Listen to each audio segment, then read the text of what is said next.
Islam Health and Beauty। बिस्मिल्लाहिर्रहमानिर्रहीम। शुरू अल्लाह के नाम से जो बड़ा मेहरबान निहायत रहम करने वाला है। अस्सलामु अलैकुम। आप सब कैसे हैं? उम्मीद करती हूँ कि आप सब खैरियत से होंगे, ठीक होंगे। आज का हमारा टॉपिक है दाग धब्बों से निजात।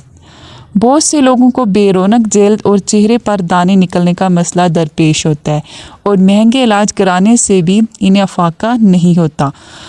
तो इसके लिए मैं आपको एक बरतानवी माहिरीन जिसके चेहरे पर बहुत ज़्यादा दाने थे और वो अपने दानों से बहुत परेशान था, एक दिन उसने अपना टेस्ट करवाया और टेस्ट के मुताबिक उसमें विटामिन्स की कमी है। तो फिर उसने डेयरी की मसनूआत खाना तर्क कर दी, रोज़ाना 1 गैलन पानी पीने लगा और दिन में 12 सब्जियां खाने लगा। इन 3 कामों से इसके चेहरे की जल्द बहुत हद तक साफ़ होगी। रिपोर्ट के मुताबिक बर्नर ने बताया कि जो दानों से निजात में मावन साबित होती हैं। इसने बताया कि जिन लोगों के चेहरे पर दाने हैं वो ग़िज़ाई आदत अपना लें, रोज़ाना अपना बेडशीट और तकिया कवर तब्दील किया करें।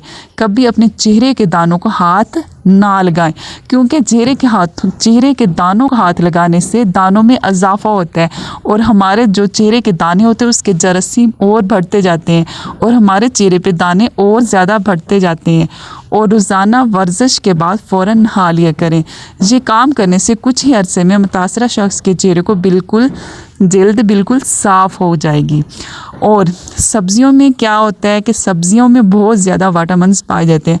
हम सब्ज़ियों को बहुत हद तक हल्का ले लेते हैं, हम कहते हैं सब्ज़ियाँ नहीं खानी, हम ये नहीं खाते, हम वो नहीं खाते, लेकिन सब्ज़ियाँ एक कुदरती ग़िज़ा है जिसमें बहुत ज़्यादा विटामिन्स पाए जाते हैं। सब्ज़ी में सबसे ज़्यादा पालक बेस्ट है। पालक तो समझो चेहरे के लिए है। पालक में बहुत ज़्यादा विटामिन्स पाए जाते हैं। अगर हम पालक ही खाना शुरू कर दें तो हमारी जल्द बिल्कुल साफ़ हो जाएगी। गोभी हो गई, मटर हो गया, ये जो सब्ज़ी है ना, ये हमारे चेहरे के लिए तो बेस्ट है। इनका इस्तेमाल आप शुरू कर दें तो फिर आप अपनी जल्द देखना। इसके साथ ही मुझे इजाज़त दीजिए, दुआओं में याद रखिएगा और मेरे चैनल को सब्सक्राइब करना मत भूलिएगा। अल्लाह हाफिज़।